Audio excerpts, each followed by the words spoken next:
Chapitre 2. L'archange, une des deux plus puissantes créatures au monde, profitait d'un instant de quiétude dans une salle de réception du palais de l'oracle. Ce dernier surplombait toujours la cité de la Pythie et n'avait subi aucun dégât après le départ à la hâte des quelques survivants de l'assaut final. Ici, l'archange avait installé ses quartiers. Dorénavant, il avait la mainmise totale sur le continent européen. Le gros des combats s'était déroulé aux portes de la ville. Un mois après sa victoire, les alentours ressemblaient à un lendemain de champ de bataille avec des zones calcinées, d'autres ravagées. Aussi loin que portait la vue, l'immense plaine où s'étaient affrontées les deux armées était constellée de cadavres en décomposition ou partiellement pétrifiés. Des fosses continuaient à être creusées pour faire disparaître les odeurs de chair putréfiée qui envahissaient les ruelles de l'ancienne capitale. Ces troupes survivantes y enterraient les créatures ennemies des Tartares, tandis que leurs camarades, tombés au combat, étaient alignés sur le sol, au milieu de cercles concentriques de mégalithes dressés pour l'occasion. L'archange avait pris ses quartiers dans ceux de son adversaire. Il recevait ses ministres un à un dans cette vaste salle qu'il avait jugé bon d'agrémenter d'un nouvel ensemble statuaire. Il esquissait un sourire en observant la composition figeant pour l'éternité, la défaite d'un de ses plus anciens rivaux. L'oracle, ce grand stratège aujourd'hui vaincu, qui lui avait tenu tête plusieurs siècles durant avec ses talents de prescience, avait été pétrifié par une gorgone en fuite au moment où le coup de grâce lui était donné. Feu l'oracle était juché sur un monticule de cadavres debout, mais transpercés de part en part par 11 épées, que l'archange se plaisait parfois à recompter. Sous la pierre, l'augure vivait peut-être même encore, figé à jamais. Le seul moyen d'en avoir le cœur net serait d'y faire tomber une goutte du sang de la gorgone qui avait solidifié cet ultime moment de la bataille. Une telle chose entraînerait assurément sa mort. C'est pourquoi l'archange espérait capturer la responsable à l'avenir. La perspective de pouvoir donner le coup de grâce à l'oracle réjouissait l'archange. Certes, il lui suffisait par défaut de briser la statue, mais il aurait aimé le voir agoniser ici, à ses pieds, et le regarder s'éteindre droit dans les yeux. Il lui avait voué une longue haine, sans compter tous les bâtons qu'il lui avait mis dans les roues par le passé, avec ses pouvoirs de prescience. L'oracle était le coupable de la destruction de toute l'avant-garde de sa splendide nouvelle armée. Mais peu lui importait. L'avoir vaincu était probablement le coup le plus fatal qu'il pouvait porter à son ennemi ancestral, le magistère. Ce dernier avait perdu son meilleur stratège. La campagne de reconquête du continent européen était donc un double succès. En attendant que l'archange puisse profiter du spectacle du trépas de l'oracle, il conserverait ce souvenir éclatant de sa victoire. Il finirait vraisemblablement par mettre la main sur la gorgone. Une simple goutte du sang de celle-ci pouvait suffire à lever le sortilège de pétrification afin qu'il puisse achever ce vieil ennemi. Bien qu'une des plus dangereuses entités en ce monde, elle n'était pas son principal souci. Il avait eu maille à partir avec tout un petit groupe de créatures hétéroclites qui étaient parvenues à s'enfuir avec le fragment manquant de l'artefact. Plus que tout autre, l'épisode avec la fillette rousse qui avait tenu tête à ses pouvoirs magiques lui restait en travers de la gorge. Il avait bien du mal à expliquer comment il était possible qu'une gamine résiste à sa puissance. À part le magistère, nul ne le pouvait. Un immense dragon noir avait aussi causé beaucoup de dégâts. Quant au nain berserker, qu'il avait temporairement mis KO, il était passé en haut de sa liste des créatures de ce monde qu'il escomptait le plus massacrer. Rien qu'à son évocation, un arrière-goût de sang remonta à sa bouche. Le génocide de ces nains remonta de ses souvenirs. Lui et son ennemi juré, le magistère, l'avaient perpétré ensemble à l'occasion d'une alliance ancienne et éphémère. A priori, quelques représentants de cette détestable espèce avaient dû survivre. L'enquête qu'il avait ouverte à la suite de cette fâcheuse rencontre lui avait permis de localiser en Cham une tribu de descendants de ce peuple censé avoir disparu. Ils vivaient à la surface et s'étaient baptisés Technomes. Mais il s'agissait bel et bien de nains. Cela ne faisait aucun doute. Il réparerait prochainement cet oubli en faisant endurer à tous ses rescapés les conséquences de l'affront qu'il avait subi. Mais d'abord, il devait rapidement s'occuper de la conquête d'un deuxième continent. La Pythie était le port d'où partirait l'invasion d'Asia, principale base arrière des Tartares. Les vastes terres de Cham, également sous la houlette du magistère, attendraient. Ce troisième continent était plus sauvage et surtout morcelé en de nombreux territoires autonomes, tous plus dangereux les uns que les autres. Un ministre entra. Il fut arrêté d'un mouvement de hallebarde par les gardes d'élite qui en tout instant empêchaient des importuns de déranger l'archange. Ce dernier leur fit un petit signe et ils le laissèrent passer. « Monseigneur, une missive accuse réception de votre ultimatum. » Et que répond le grand imbécile ? Demanda l'archange. « Qu'il n'y a pas eu de violation de traité sur l'utilisation des armes de destruction massive, qu'il n'est pas au courant de l'existence d'une gorgone, bref, il nie vos accusations ou ne sait rien. » Même si c'est vrai, peu importe. Ça ne changerait rien à la décision de rompre l'accord prise bien avant cet incident par l'archange. Une résurrection de masse de l'avant-garde était prévue depuis le début, ce qu'il n'avait théoriquement plus le droit de pratiquer depuis la signature du fameux traité avec le magistère. Depuis l'intervention de la Gorgone, l'archange avait maintenant une raison légitime d'incanter cette puissante magie. Autre chose, en dehors du baratin officiel? Oui, en post-scriptum, le magistère dit qu'il vous attend sur le champ de bataille en Asia, si vous trouvez un bateau pour traverser. Sans doute ont-ils la certitude que nous n'avons aucun moyen pour franchir le fleuve océan ou qu'il nous faudra des années pour en construire. Autre chose, vers la fin de la lettre par exemple. Le ministre s'éclaircit la gorge. Ils vous traitent de... sans couilles. Ah oui! Cria l'archange. Eh bien, dans ce cas, répondez-lui officiellement que j'arrive. Qu'il se prépare bien car ça sera sa dernière bataille. Écrivez-lui que quand je les lui aurai collés sous le nez, il verra si je suis un sans-couille. Le ministre hésita à prendre la parole. Le moment n'était peut-être guère opportun pour appeler l'archange que dans la mesure où, ni lui ni le magistère n'étaient outillés, l'insulte tombait à plat.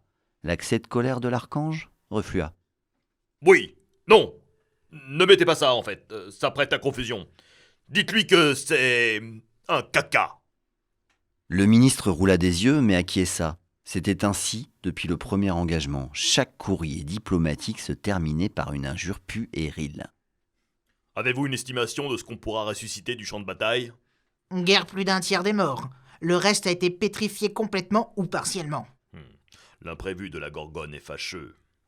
Niveau recrutement, ça s'améliore? Oui, on a abaissé la limite d'âge. On parviendra à reconstituer une avant-garde, monseigneur. Bien, parfait. Et le génocide, ça se passe comme vous voulez? Ça va prendre du temps.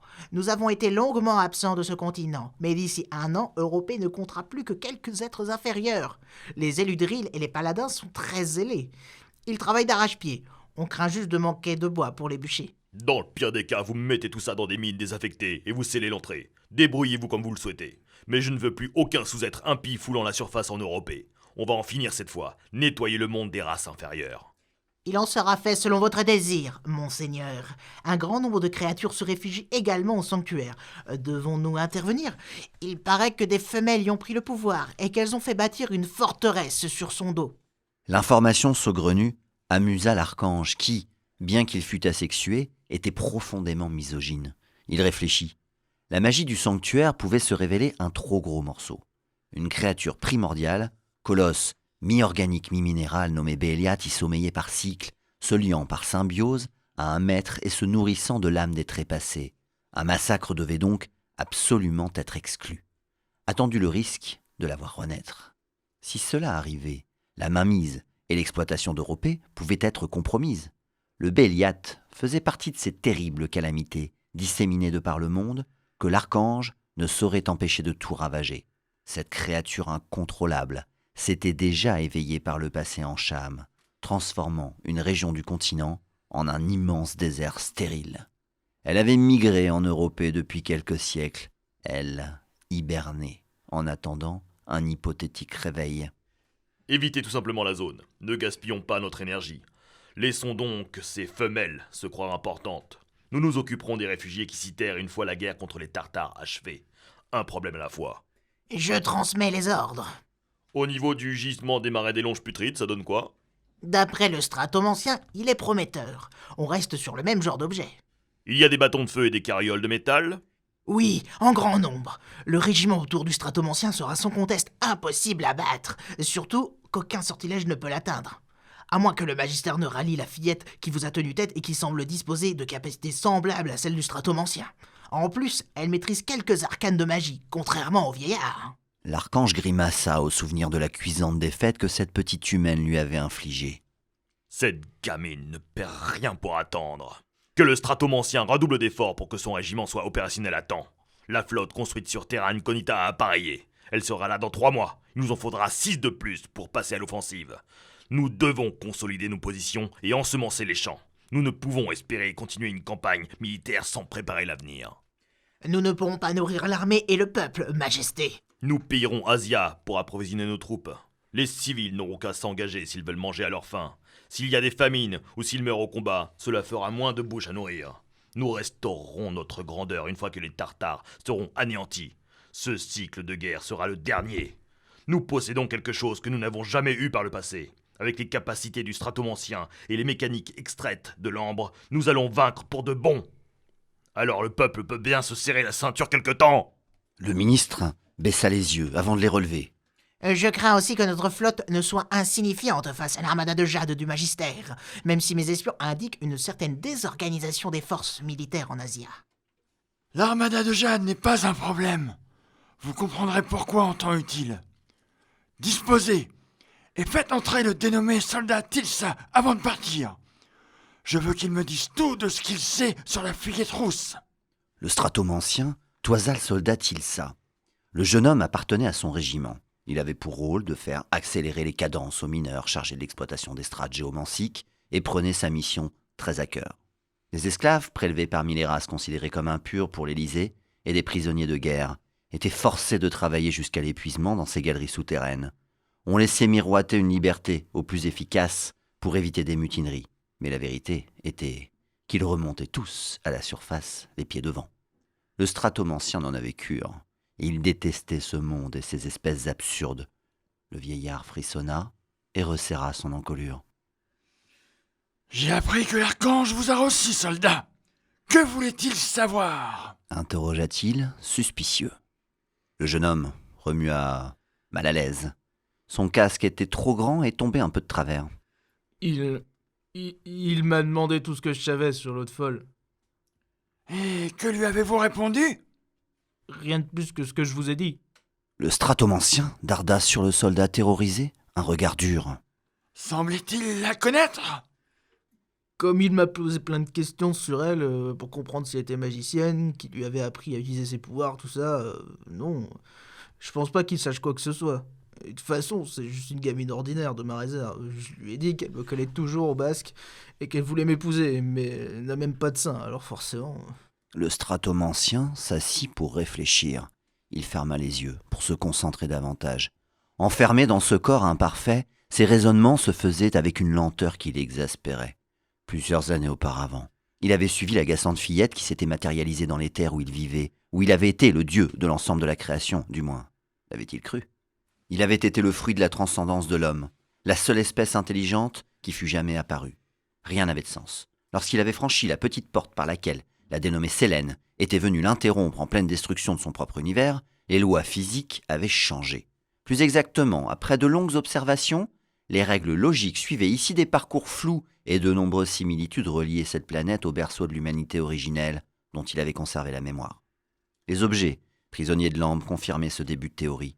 Son esprit peinait à traiter ce faisceau d'indices concordants. Il était trop étriqué dans ce nouveau corps de vieillard que l'archange avait baptisé stratomancien et dont les neurones étaient déjà bien dégénérés par l'âge.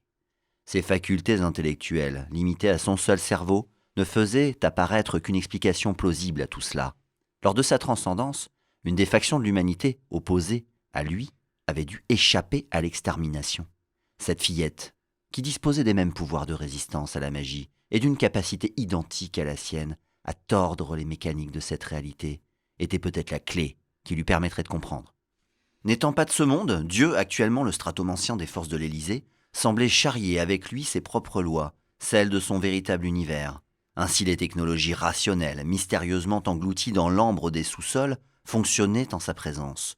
Ce nouvel indice était une preuve que cet autre univers avait été créé depuis le sien par quelqu'un.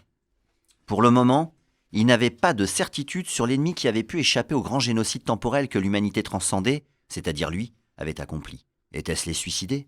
C'était peu probable. Les poétistes ou les créateurs lui semblaient davantage désignés. La folie qui régnait et la diversité des espèces vivantes en ce monde portaient leur signature. Il n'avait aucun doute sur les premiers. Tout, ici, revêtait fondamentalement la marque des poétistes, une faction d'hommes qui avaient refusé la transcendance. Ils s'y étaient opposés au motif que l'omniscience et l'omnipotence conférées par cette évolution terriblement rationnelle seraient limitées face aux horizons infinis de l'imaginaire et ne sauraient jamais combler le désir d'inconnu. Cet univers alternatif était-il un piège à retardement laissé à son intention? Il aurait pu mourir 100 fois depuis son arrivée, mais il avait eu de la chance. L'archange lui avait trouvé une utilité pour ses plans et l'avait choyé. Dieu avait survécu à ce monde hostile et illogique du fait du pouvoir qu'il avait sur les choses prisonnières de l'ambre et que l'archange allait employer pour sa guerre. Le fou voulait faire usage des armements issus de la planète natale de l'humanité, de l'époque post-expansion galactique, juste avant qu'elle ne devienne définitivement inhabitable. C'est en tout cas l'hypothèse qu'il avait pu formuler à partir des gisements exploités. Pour le moment, aucun des objets déterrés n'était plus vieux que la fin du 29e siècle de la Terre originelle. Ça ne signifiait pas non plus que d'autres filons ne renfermaient pas des techniques plus avancées, même si c'était assez peu probable. Toutefois, il avait pu déceler une exception à cette règle. Grâce à ses souvenirs de sa vie de déité, il avait reconnu une technologie bien plus pointue et portée à la ceinture par des créatures qu'il avait attaquées dans les mines de la cité souterraine. Il était convaincu que l'archange savait de quoi il retournait, mais, interrogé sur cet objet, ce dernier avait soigneusement évité de répondre. Le stratomancien voulait s'en emparer coûte que coûte. Il était persuadé de l'importance de l'artefact.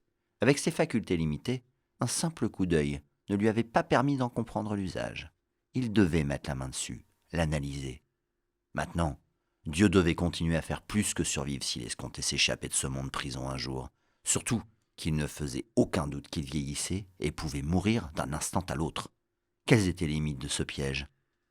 Cette planète, un système planétaire, une galaxie, trouver les extrémités de sa prison signifiait pouvoir comprendre comment en sortir. Après tout, il était entré dans ce piège, appâté par la fille rousse, qui avait neutralisé par sa présence les lois de son univers et ses capacités omniscientes.